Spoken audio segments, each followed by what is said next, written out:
Now, a source familiar with negotiations between Israel and Hamas over the exchange of hostages for Palestinian prisoners has told the BBC they are accelerating. Now, the key to hostage negotiations, as I mentioned, has been Qatar. And joining me now to discuss the country's mediating role in the former Qatari military attaché to the US and a member of the ruling family, Nawaf Al-Thani. He's speaking to us in a personal capacity. Thank you very much for coming on the programme.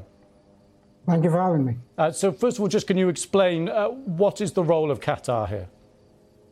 Well, I think it's said best by the Foreign Minister and Minister of the Prime Minister and Minister of Foreign Affairs, mediation, trying to find a solution towards peace.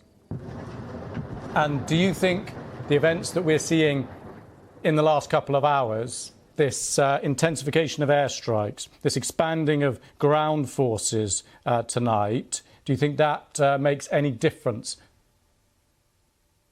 Well, actually, it doesn't help. I think in the same statement made by the Foreign Ministry a couple of days ago, the call for cessation of hostilities were also made. So these things go hand in glove, and if one is not met, it makes the other negotiation very difficult.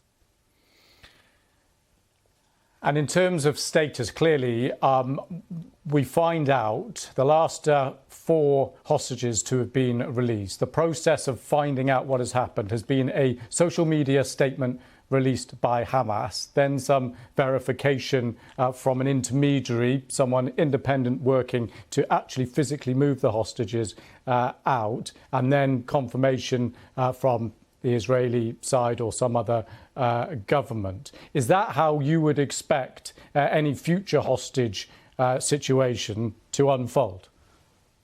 Well, the nature of negotiation and mediation has to be its ability to do it in a cool and calm and, in some cases, stealthy manner to secure the safe return of hostages. Unfortunately, with the escalation of attacks, especially tonight, which seems to be a prelude to ground war or ground invasion, these things tend to be a bit more sticky and much more difficult moving forward.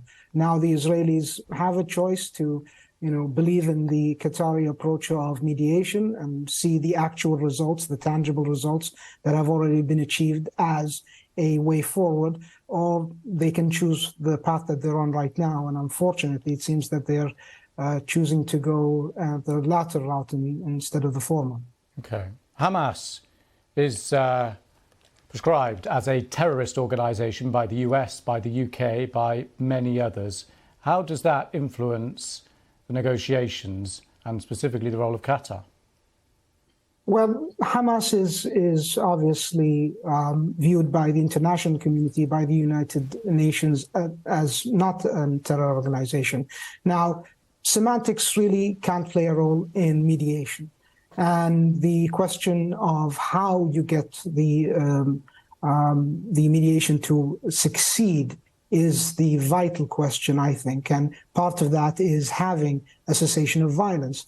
Otherwise, it's very difficult for any mediator, Qatar or anyone else, and there are other partners, obviously, to actually have success as they've had in the past. And are you confident of success? Well, I mean, Qatar has had 2 decades of successes, so there's no reason to believe that Qatar won't be successful in the future.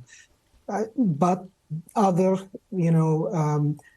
estimates see that, well, for success to happen, the Israelis have to cooperate, and the Israelis have to show seriousness in their attempts to save the lives of those hostages. And unfortunately, we haven't seen that yet. In fact, some of the rhetoric was absolutely the other way, against stopping any escalation, even if it guaranteed hostages would be released, which is unfortunate. Okay. Nawaf Al-Thani, we have to leave it there, but thank you very much for coming on the programme. Thank you. Thank you.